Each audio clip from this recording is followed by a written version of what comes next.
तो छत्तीसगढ़ और तेलंगाना के बॉर्डर की जहां कर्रे गुट्टा पहाड़ी पर फोर्स का सबसे बड़ा यह ऑपरेशन जारी है।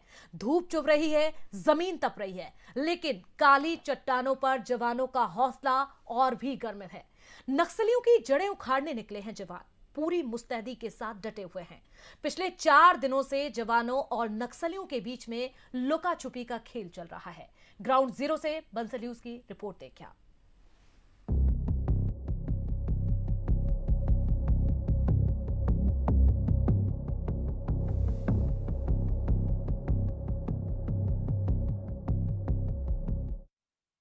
कर्रे गुट्टा की पहाड़ी जहां नक्सलियों का बड़ा जमावड़ा है। समझा जा रहा है कि वहां नक्सलियों के टॉप रैंक के वो माओवादी छिपे बैठे हैं जो बस्तर में लंबे समय से न केवल सक्रिय हैं बल्कि आतंक का पर्याय हैं। 10,000 की संख्या में जवानों को डिप्लॉयड किया गया है।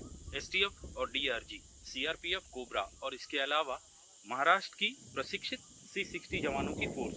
कोशिश ये हो रही है कि नक्सलियों की चौतरफा घेरेबंदी की जाए।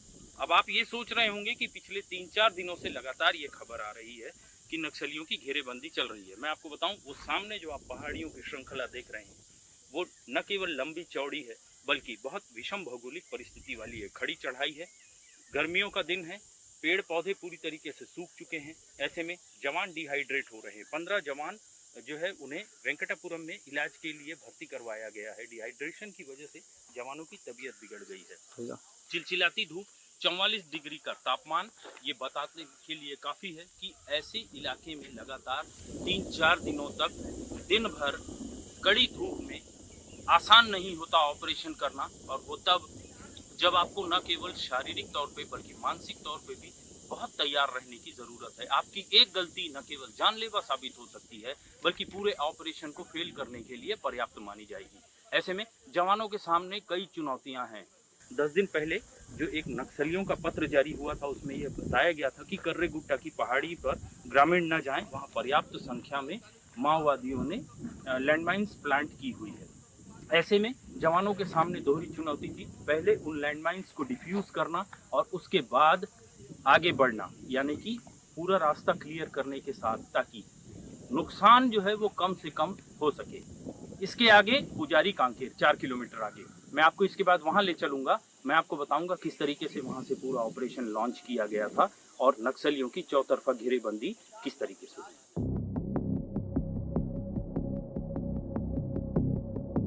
पीछे जो आप कर्रे गुट्टा की पहाड़ियां देख रहे हैं, इन्हीं पहाड़ियों पर अब आप गोलियों की आवाज़ सुन सकते हैं। ऐसा लग रहा है जैसे LMG से फायर हो रहा है। इसके मायने ये है कि जवानों की पहुंच जो है वो माओवादियों के दस्ते के आसपास तक हो गई होगी और यही वजह है कि हैवी फायरिंग की आवाज़ सुनाई दे रही है।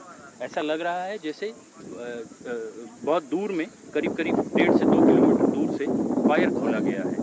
ये आवाज़ पता नहीं कैमरे में कितनी रिकॉर्ड हो पा रही है, लेकिन हम बहुत स्पष्ट तौर पर ये आवाज़ सुन पा रहे हैं। इसका मतलब यह साफ है कि वो कर्रे गुट्टा की पहाड़ियाँ जो हैं वो बहुत पास हैं यहाँ से, मुठभेड़ स्थल यहाँ से बहुत पास है और नक्सली जो चारों ओर से जिनकी घेरेबंदी फोर्स के द्वारा की गई है उनके लिए अब जान बचाना जो है वो प्रायोरिटी हो गया है।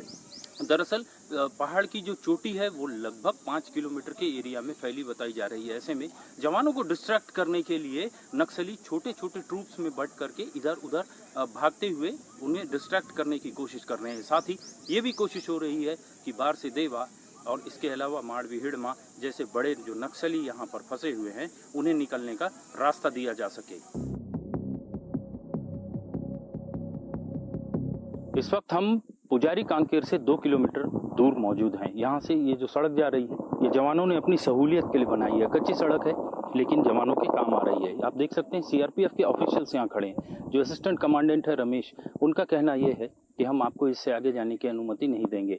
केवल इस इलाके में रहने वाले जो महिलाएं, बच्चे हैं, जो इस गाँव के रहने वाले हैं पुजारी कांकेर के, केवल उन्हें ही आवागमन की अनुमति है। इसके अलावा बाहर से आने वाले हर किसी के लिए ये पूरा एरिया अभी फिलहाल रिस्ट्रिक्टेड किया गया है। दरअसल जो बड़ा एनकाउंटर संभावित है उस बात को ध्यान में रखते हुए ये पूरा रिस्ट्रिक्शन जो है ये किया गया है। और फोर्स की चिंता इस बात को लेकर भी है कि नक्सलियों ने काफ़ी संख्या में यहाँ पर आईडीज प्लांट की हुई हैं। ऐसे में यदि कोई घटना होती है किसी के साथ तो उसके लिए सीधे तौर पर फोर्स को ही जवाबदार ठहराया जाएगा। इसके अलावा काफ़ी घना जंगल है, आप देख सकते हैं यहाँ पर ये सड़क बनाने के लिए जो कुछ पेड़ काटे गए हैं, इसके अलावा सड़क के दोनों तरफ आप देख सकेंगे काफ़ी घना जंगल यहाँ पर है। और इन्हीं जंगलों का लाभ लेकर नक्सली समय समय पर फोर्स के जवानों को और ग्रामीणों को नुकसान पहुंचाते रहे हैं। ऐसे में सुरक्षागत कारणों को ध्यान में रखते हुए फोर्स ने इस पूरे एरिया को रिस्ट्रिक्टेड कर रखा है। पिछले 3 दिन तो वही सर वही चल रहा है, हेलीकॉप्टर से फायरिंग हो रही चल रहा है सर। वही तो कुछ और तो सुनाई नहीं दे रहा है सर, बस वही सवेरे सवेरे चलता है, 2-3 बार फायरिंग होने की आवाज आता है, उसके बाद तो फिर बंद होता है सर कुछ देर के बाद, लगभग 11-10 बार के। ये गांव में अभी कम से कम 25 फैमिली घर है। ये घर में कम से कम ये मुरिया लोग बाहर जाने के लिए भी वो डर लग रहा है। सामने नदी तालिपेरू था, वो पानी के लिए भी जाने के लिए थोड़ा इन लोग डर रहा है।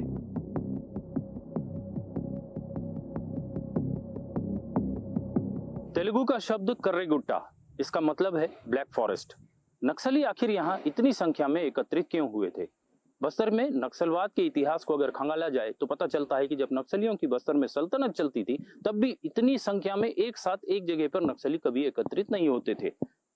स्वाभाविक है, नक्सली किसी बड़ी योजना को अंजाम देने की फिराक में थे। फोर्स के बढ़ते दबाव को वे कम करना चाहते थे और कोशिश नक्सलियों की संभवतः ये रही होगी कि फोर्स के जवानों को नुकसान पहुंचाया जाए या फिर इस पूरे इलाके में एक बार फिर से अपना दबदबा कायम करने के साथ ही रिक्रूटमेंट शुरू की जाए, क्योंकि नक्सलवाद संगठन जो है ये इन दिनों काफी विषम परिस्थितियों से गुजर रहा है। रिक्रूटमेंट्स बंद हैं, नक्सलियों की जो सप्लाई लाइन है वो पूरी तरीके से टूट चुकी है।